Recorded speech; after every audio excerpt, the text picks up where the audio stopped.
High বন্ধুরা, আবার চলে আসলাম একটা নতুন ভিডিও নিয়ে। তো সেদিন দেখলে যে আমরা খাওয়া দাওয়া করে নিয়েছি, খাওয়া দাওয়া করে আমরা চলে গেছিলাম আবার একটা স্পটে। ওই স্পটে গিয়ে অটোওয়ালারা বললো এখানে একটা ভালো মন্দির হচ্ছে, মা চণ্ডীর। তো সবে নতুন নতুন হচ্ছে, তো তার জন্য এখানে চলে এসেছিলাম দেখার জন্য। এটাও একটা ঘোরার স্পট। তো ওখানে ঢোকানো মাত্রই দেখলাম এখানে দোলনা, আর আমার ছেলে দোলনা চড়তে চাইলো। তো দোলনা চড়ছিল, কিন্তু মেশো যেহেতু পিছনে লাগছিল তো তার ভয় করছিল। তারপরে দোলনা চড়তে না চড়তে ওখানে যখন আমরা পৌঁছালাম দেখলাম বৃষ্টি চালু হয়ে গেছে। তো তখন আমাদের মন্দিরটা ঘোরা হয়নি, তাই শর্ট করে চলে আসলাম মন্দিরে। মন্দিরটা কিন্তু সুন্দর বানানো হচ্ছিলো। তারপরে মা ওখানে পুজো দিল। পুজো টুজো দিয়ে আমরা কী করেছিলাম, চারপাশটা আমি ততক্ষণে ভিডিও করে দেখাচ্ছিলাম। তারপরে ওখান থেকে চলে এসেছি আমরা মাছের বাজারে। তখন কিন্তু 9টা সাড়ে 9টা বেজে গেছিলো। তো এবার আমাদেরকে হোটেলে যেতে হবে। তার জন্য যে মেসো বললো যে একবারে মাছের বাজারে মাছ কিনে নিয়ে একবারে হোটেলে ঢুকবো। তো মাছের বাজারে আমি কখনো আসিনি, প্রথমবার আসলাম। আর কি বলবো, এত ভালো ভালো মাছ এখানে, আর এত বড় বড় সমুদ্রের মাছ। আর আমরা এখান থেকে মাছ কিনে নিয়ে যেহেতু হোটেলে যাব, কেননা আমরা নিজেরাই রান্না করে খাবো। আর দেখতে পেলাম এখানে শুটকি মাছ বিক্রি হচ্ছে, বিভিন্ন রকম শুটকি।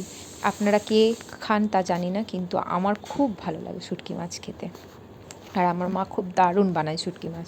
তারপরে আমরা শুটকি মাছ কিনে, মাছ টাছ কিনে ওখানেই কেটে নিয়েছিলাম। আমরা নিয়েছিলাম ইলিশ মাছ আর নিয়েছিলাম গলদা চিংড়ি। তো আমরা নিয়ে কী করেছিলাম, হোটেলে চলে এসেছিলাম। তারপরে হোটেলে এসে তো সেইগুলো ভিডিও করা হয়নি, আমি তার মধ্যে ঘুমিয়েও গেছিলাম।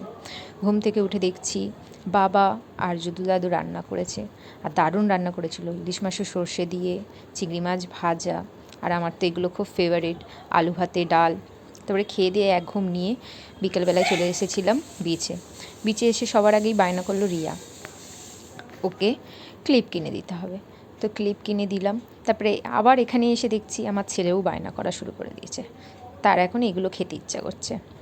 এগুলো আমি ঠিক জানি না নাম, মন্দা মিঠাই না কি বেশ বলে জানি না। ও বাবা, খেয়ে তার মুখের আবার। তারপরেই শুরু হয়ে গেল বায়না, আবার একটা বায়না নিয়ে নিল একটা গাড়ি। আর গাড়ি নিয়ে যে ও কী করবে, এত বড় বড় যে গাড়িগুলো, ঘরের মধ্যে আর রাখার জায়গা নেই। তারপরে ওকে বসিয়ে দিয়ে ওখানে তারপরে কী করলাম, আমার একটু পপকর্ন খেতে ইচ্ছা করছিল। আর দুপুরে যেহেতু খাওয়া বেশি হয়ে গেছে আর দেরি করে খেয়েছি, তার জন্য আমার হজমও হয়নি, তাই হালকার মধ্যেই খাওয়ার চেষ্টা করলাম। তারপরে পপকর্ন খেতে খেতে মেসো বললো চ ওই দিকে একটা ভালো ঘোরার জায়গা হয়েছে, টিকিট কেটে ঢুকতে হবে। তো আমরা কী করেছিলাম, টিকিট কেটে এই দিকটাই ঢুকে গেছিলাম। এটা ওল্ড দীঘার দিকে।